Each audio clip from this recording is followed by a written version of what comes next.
Gjon Turqit krijuan të një pjesë elitës politike shqiptare një perceptim të rrem politik, duke paraqitur revolucionin e vitit 1908 si hap drejt barazisë kushtetuese dhe njohëse së drejtave kombëtare, ndërkohë që politika atyre reale u orientu gjithnjë me qartë drejt centralizimit, osmanizimit dhe kufizimit të aspiratave shqiptare.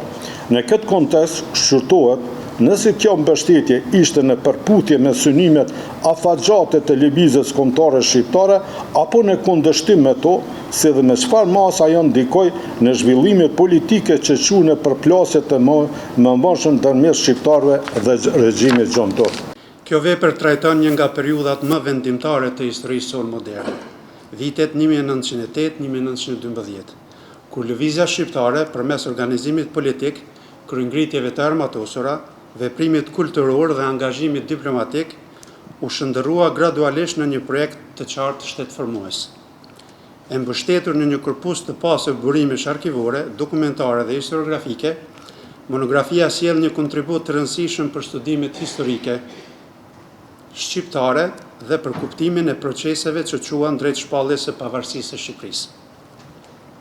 Prej vitesh bashkëpunoj me profesor Ethem Qekun, ose si që quaj unë shpesh me dekanin.